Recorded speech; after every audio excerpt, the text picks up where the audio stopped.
Olá, amados, graças a Deus estamos juntos mais uma vez, trazendo uma mensagem do Senhor. Muito agradecido a Deus por esses momentos, essas mensagens que o Senhor tem colocado no meu coração a transmitir a todos. Espero em Deus que cada uma dessas mensagens possa fortalecer a cada irmão, a cada irmã, a cada pessoa que assiste. Deus possa fazer a diferença, Deus possa transformar as vidas em função disso, que nós sejamos instrumentos de Deus para a propagação do Evangelho. Muito obrigado a todos, quero agradecer aqui a todos que já se inscreveram no canal. O canal está se expandindo, muito obrigado porque você é parte disso. Você que está assistindo agora essa mensagem a primeira vez, eu convido você a se inscrever no canal. Esse canal é específico para essas mensagens do reino de Deus, a palavra de Deus sendo contada. E também você pode dar o gostei ou não gostei, assim o vídeo terá relevância no YouTube. Eu quero compartilhar hoje algo sobre 2 Samuel capítulo 14, verso 8. Ainda dando continuidade ao Contextualizando a Bíblia, agora a parte 3.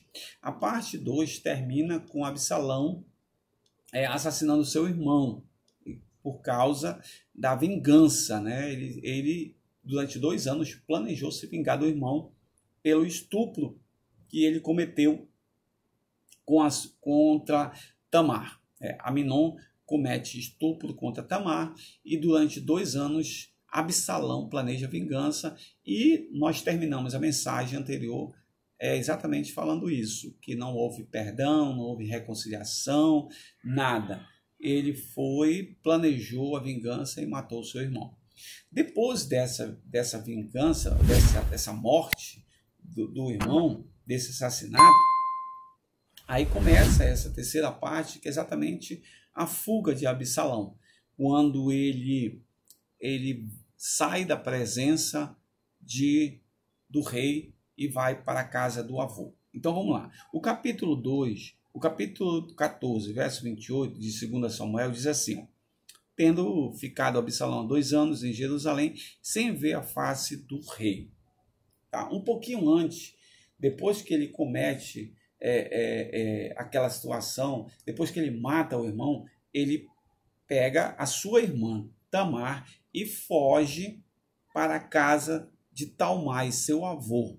Então, ele sai da presença do rei, fugido com a sua irmã legítima, que foi estuprada, e vai para a casa do avô. Lá, ele fica durante 3 anos ali, sem o contato com o pai. Nenhuma fala, nenhum encontro, nada. Ele fica ali exatamente aquele tempo ali debaixo da tutela, ele e Tamar debaixo da tutela de seu avô.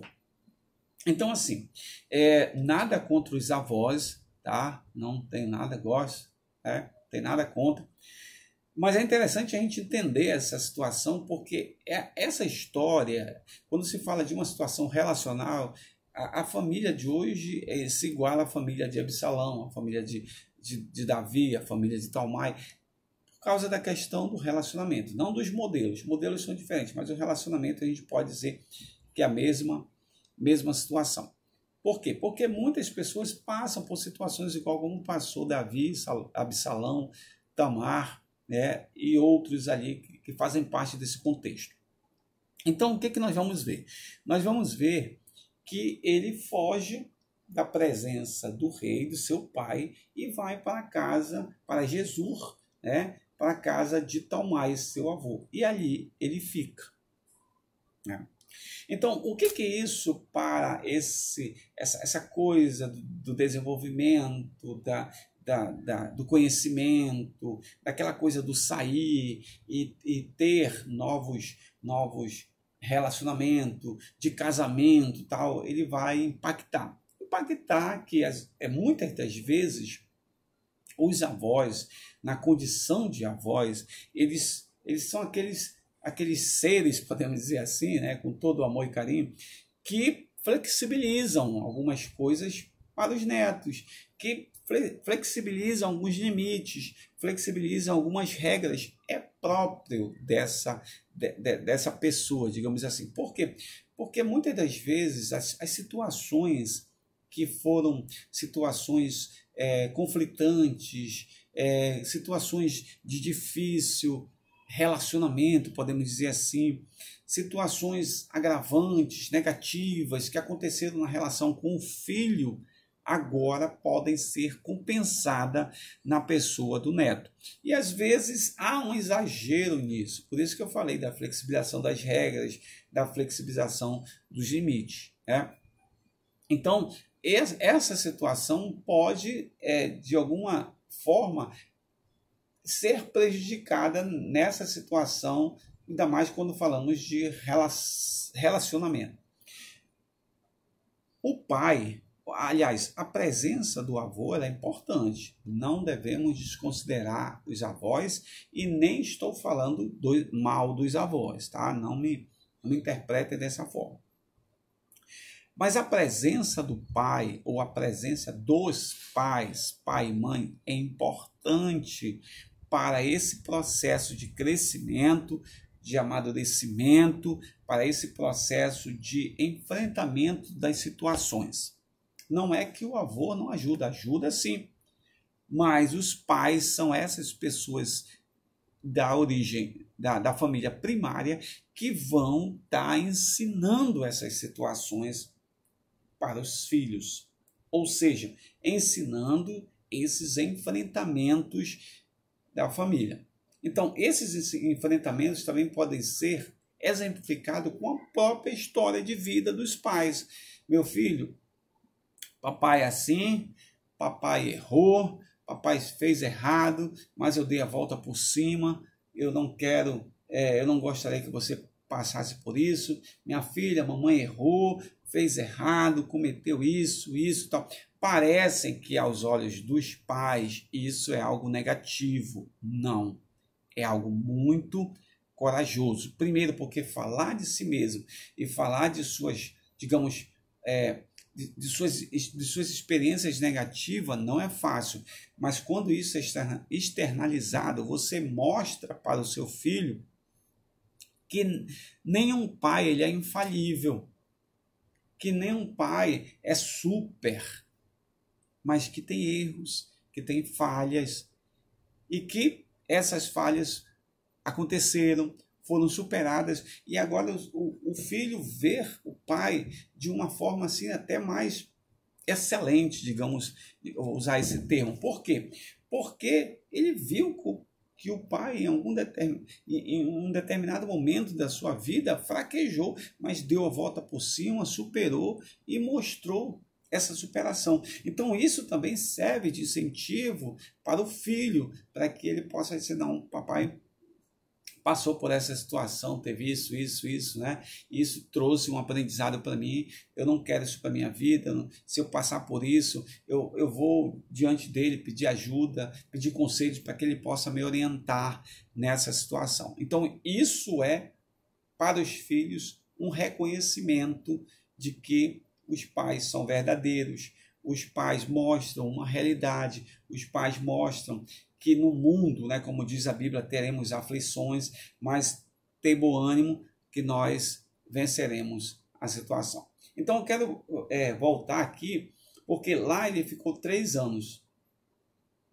Depois ele volta para ali, para Jerusalém, mas por 2 anos ele não vê, não fala, não chega próximo do pai. E aí, olha só, 3 mais 2, 5. São 5 anos depois que ele sai fugido para a casa do avô, volta para Jerusalém, mas não fala com o pai. E num determinado momento, surge a necessidade de se falar, tanto do pai quanto do filho. E é feito esse capítulo 14, esse verso 28 até o 33, é quando Absalão força Joabe a querer que ele esteja na presença do pai e ele faça alguma coisa para que ele possa estar na presença do pai depois de 2 anos ali morando próximo. E o que aconteceu? Aconteceu que seu pai, esse momento aconteceu, mas o que que houve? Davi só deu um beijo nele, não falou olho nos olhos, não falou cara a cara, não falou sobre o problema. Cara, senta aqui, vamos conversar. O que que houve? Qual foi a situação? Vamos lá, vamos trazer de volta aquela situação lá para que a gente possa superar. Eu posso te ajudar, mesmo que eu tenha errado, mesmo que eu tenha feito o que eu fiz no passado, mas eu quero o teu bem, eu quero o teu melhor, eu quero te mostrar que eu aprendi, que eu passei, que eu superei. Vamos tratar isso face a face. Um olhar, um beijo só não é suficiente para que isso aconteça.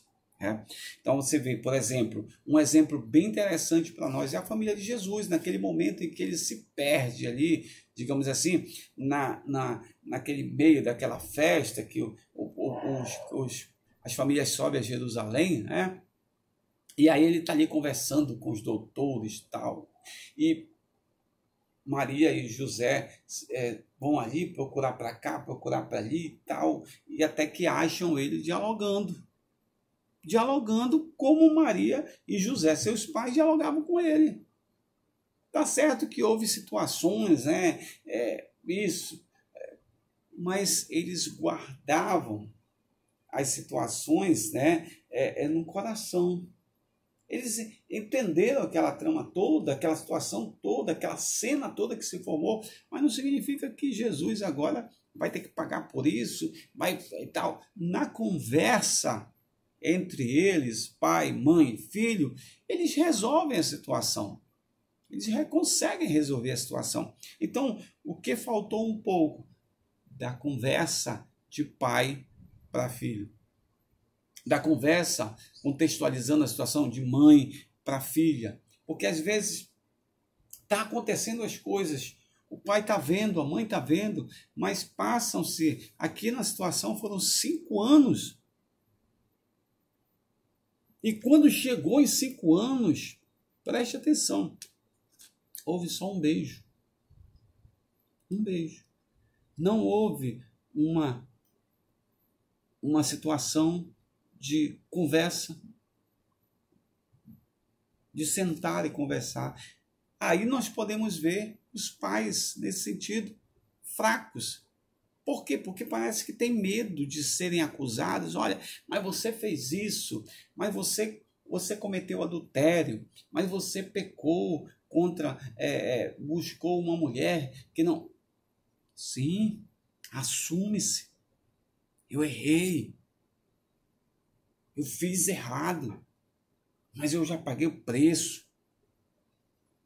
Eu já pedi perdão, já me arrependi, Deus já me perdoou. Até hoje ainda sofro as consequências, mas entendi aquilo. E aí parece que os medos paternos são mais agravantes, que se criam como obstáculos para se ter uma conversa, achando que o filho vai expor isso aos pais. E vemos que uma boa conversa, uma boa relação, uma boa atitude de comunicação pode ajudar a salvar, a compreender, a realizar muita coisa. Que Deus em Cristo te abençoe nesse dia, em nome de Jesus. Amém.